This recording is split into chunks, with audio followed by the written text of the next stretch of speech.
제 12장.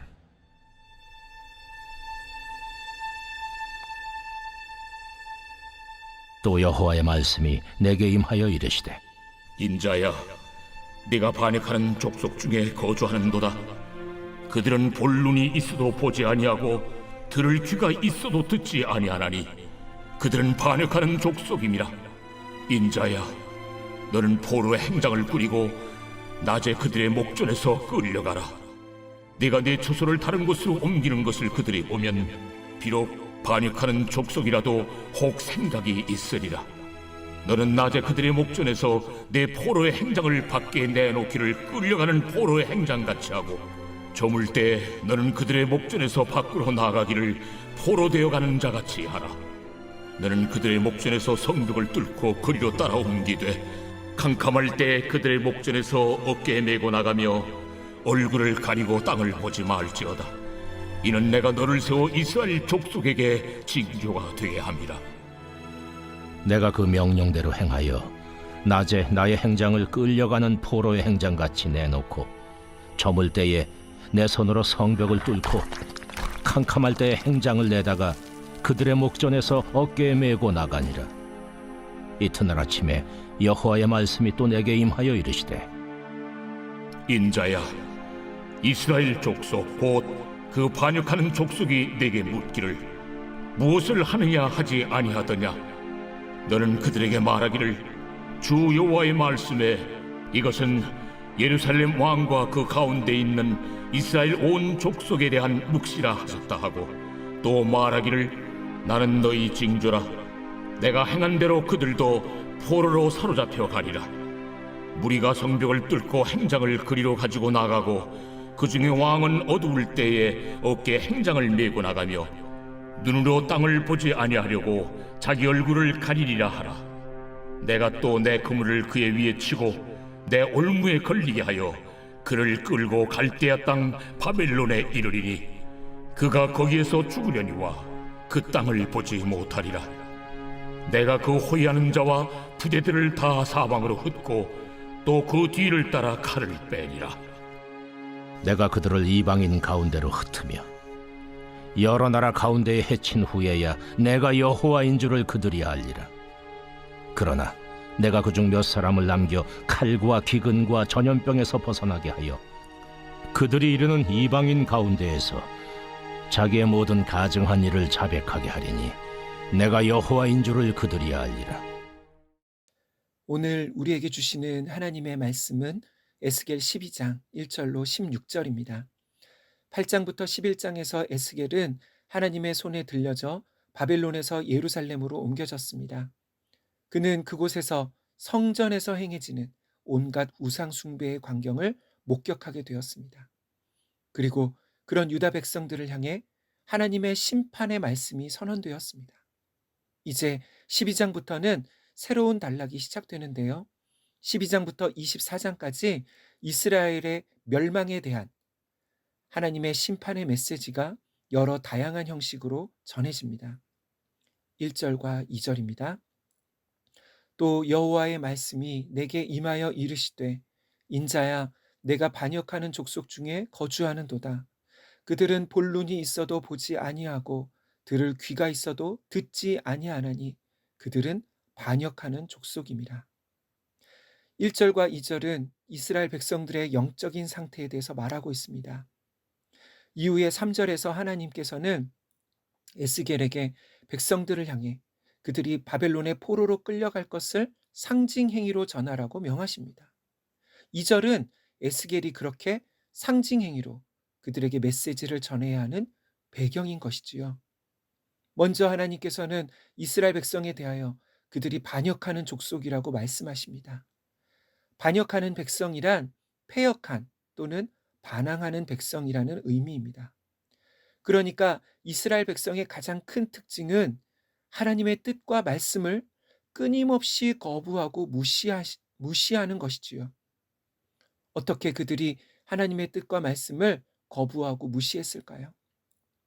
그들은 볼 눈이 있어도 보지 아니하고 들을 귀가 있어도 듣지 않았습니다.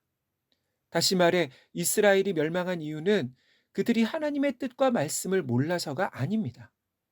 하나님께서는 이사야, 에레미야, 에스겔과 같은 하나님의 선지자들을 그들에게 계속해서 보내주셨습니다.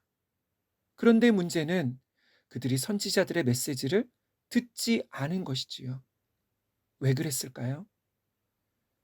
그 이유는 백성들이 거짓 선지자들이 전하는 거짓 메시지를 더 좋아했기 때문입니다.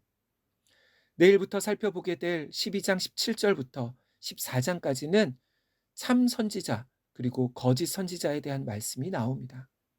백성들은 참 선지자들이 전하는 말씀보다 거짓 선지자들의 말씀을 더욱 듣고 따랐습니다. 그러면 이스라엘의 멸망은 거짓 선지자들에게만 전적으로 책임이 있을까요? 아니요. 참 선지자들의 말보다 거짓 선지자들의 말을 더욱 믿고 따른 백성들에게도 책임이 있는 것이지요. 거짓 선지자들의 잘못된 메시지도 문제지만 그것을 분별하지 못한 백성들에게도 문제가 있는 것이지요. 왜 그들은 거짓 선지자들의 말을 더 믿었을까요? 핵심은 백성들의 영적인 상태가 자신들이 듣고 싶은 자신이 원하는 말씀만 듣는 데 있었습니다. 사랑하는 성도 여러분, 오늘날 우리는 어떨까요? 오늘날에도 교회를 다니는 많은 분들 중에 이단에 속아 신천지나 하나님의 교회에 빠지는 것을 보게 됩니다. 도대체 왜 이단에 빠질까요?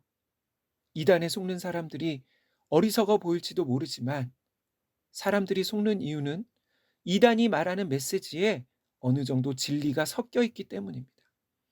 그들이 하는 말이 완전한 거짓이 아니라 어느 정도 성경의 진리를 포함하고 있기 때문인 것이지요. 또 하나는 이단의 메시지가 사람들이 듣고 싶은 원하는 말을 한다는 것입니다. 이스라엘 백성들은 하나님은 우리를 사랑하시니까 절대 망하게 하실 리가 없다. 하나님은 언약을 지키시는 하나님이시기에 반드시 우리를 지키시고 보호해 주신다. 라고 말하는 거짓 선지자들의 메시지를 더 좋아했습니다. 그런데 이 말은 일부분만 맞는 말입니다. 하나님은 사랑의 하나님이시지만 동시에 죄에 대해서는 반드시 심판하시는 공의의 하나님이기도 하십니다. 그래서 중요한 것은 우리가 말씀을 들을 때 우리가 듣고 싶고 원하는 말씀만을 들어서는 안 되는 것이지요.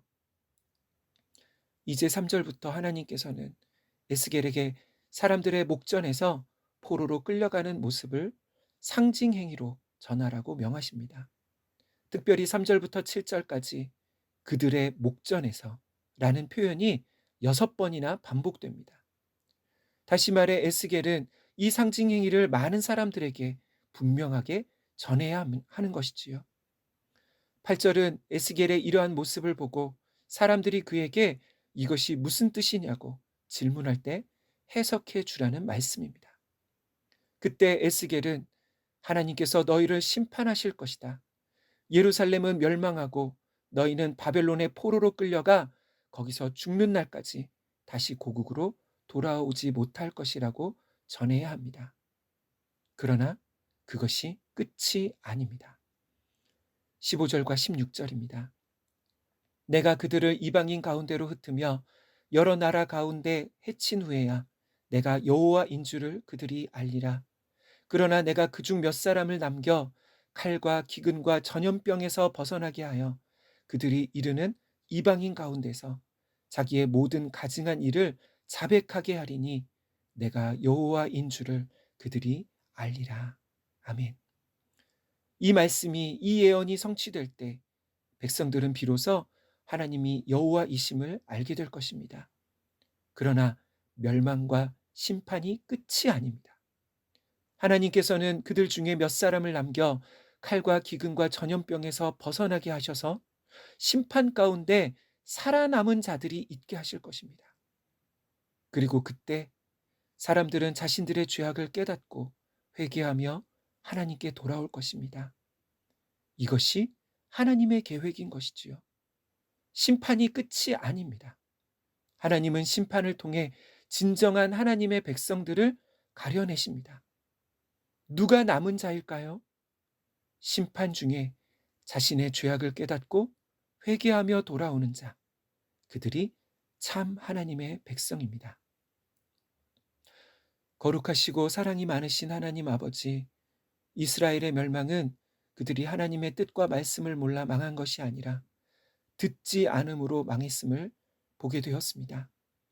주님, 우리 또한 볼 눈이 있어도 보지 않고 들을 귀가 있어도 듣지 않는 완악한 마음으로 우리가 듣고 싶은 말씀만 들으며 살고 있지는 않은지 돌아보게 하옵소서. 주님은 심판을 선언하셨지만 여전히 백성들이 깨닫고 돌아오기를 기다리시는 사랑이 많으신 하나님이십니다. 주님, 어떤 상황에도 회개하기에 늦은 때는 없다는 것을 기억하고 우리가 회개할 때 회복시켜 주시는 하나님을 경험하게 하옵소서. 예수님의 이름으로 기도하옵나이다.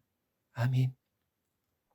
함께 기도할 제목입니다. 첫째, 끊임없이 하나님의 뜻에 완악하고 거부하는 죄인을 포기하지 않으시고 지금도 말씀하시고 부르시는 하나님의 사랑을 깨닫게 하옵소서.